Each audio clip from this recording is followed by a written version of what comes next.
Hi, welcome to the video. You should go to the description below. There should be a link, Google Drive link to the PDF that you see here, and you should have my permission downloaded as well. So I just want to share with you, after spending thousands and thousands of hours studying and learning from theologians from all over, paying attention to hermeneutics, science interpreting, chronology, time indicators, audience relevance, grammar and setting, and all that, and piecing this all together, thousands of hours, blah blah. Um, I finally able to come up with what John 6:44. When was that last day? So it's September 22nd, 73 A.D. So it's on a Friday. So it's the day that Jesus said He would raise him up. So that would be considered work on His part, and so it wouldn't make sense to be on a Saturday. And so that was you know, the perfect came, the regeneration you talked about. People call it the rapture. I don't like to use that term, but some people call it that. The marriage supper of the Lamb. Okay, that all occurred that day. I imagine they stayed and rolled over into Saturday, and that maybe that was the marriage supper. I don't know, but anyway, that was definitely the last day, September 22nd, 73 A.D. So something I want to point out. Uh, so click on this here. I'm just going to go to the American Standard here. I'm not a fan of 16th century English. All right, so Jesus said, now remember he said he came for the lost sheep of Israel. He wasn't kidding.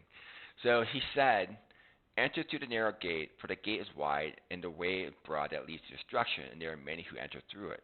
For the gate is small and the way is narrow that leads to life, and there are few who find it. So what is he talking about there? So during this whole time, they were to, like Jesus said, he who endured to the end shall be saved. So they endured. If they were told by the Gentiles to flee, if now that was the wide gate of destruction. So if they were to flee, they were to die. Alrighty, and that's why you don't take this 1260-day timeline, by the way, and move it over here. There are actually people that take this last day of the 1260-day timeline, and they put it like in 70 AD, and then that prophecy failed. Okay, because they were dying, they were burning. Okay, refined to the fire, right? So those that stayed in the straight and narrow did not get burned. Okay, so anyway, they made it all the way to here, and then they fled. So if we go back to 30 AD, the Lord's Supper in the Hebraic calendar, Nisan 14. The Lord's Supper occurred after sunset that day. Okay, and that's when they're having that conversation in John 14, where Jesus said, I am the way, the truth, and the life. He also said he has a place prepared for them. The whole entire chapter, the following chapter, not only prepare a place for them, which is this 1260-day Revelation 12:6 prophecy, okay, but he's also preparing them for that marriage supper of the Lamb as well. Alrighty. So in that passage, it also mentioned about the Holy Spirit to help them remember. So he's having the conversation with 12 apostles. In all likelihood, I think that there had been one of the apostles that was alive, right, that went to that narrow gate, if you will. And I believe, in my humble opinion, it would have been John. So if you remember, he wrote the Apocalypse, so he would have been 7 churches in Asia, which is between Rome and Israel, okay?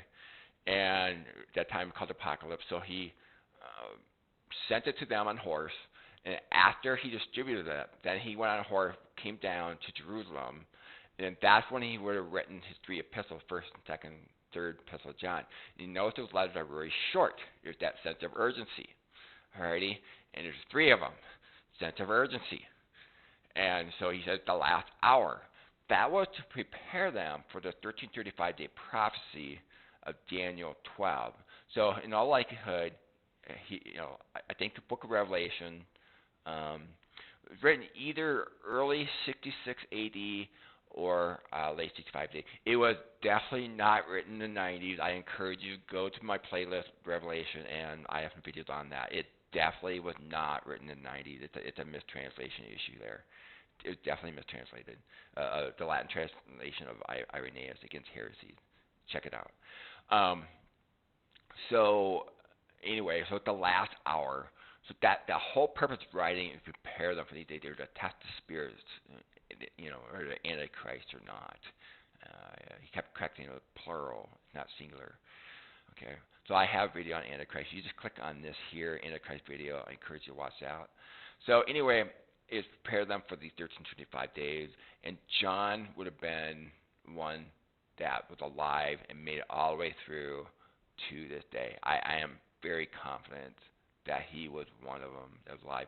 I do not believe he was alive in the 90s, regardless of what was written. I think a lot of that stuff that was written was too kind of like the corporate world where you're trying to you say anything to move up the corporate ladder. I believe those who were making such writing, that's exactly what they were trying to do. They were trying to gain rank in their church and trying to get more legitimacy and validity. There's a lot of that going on in the second century. I think that kind of went away in the third century, though. So anyway, yeah, so this is the narrow gate he was talking about, is within that hour. If they would have fled 24 hours later, they would have been slaughtered. If they would have led any sooner, they would have been killed. They were surrounded by armies at that point. So God in His sovereignty gave them that narrow window to slip through. And so happened at that time, Josephus and Titus were coming back from Rome, and so it happened that Josephus just caught them as they were leaving, as he was coming back from Rome. Rome was going through the Civil War. So he documents it right here. Alrighty, so that's amazing. That's not God's sovereignty. I don't know what it is. So anyway, I think that pretty much covers it. Hope you enjoyed the video, and hope you continue to enjoy your studies. Thank you, and you have a great day.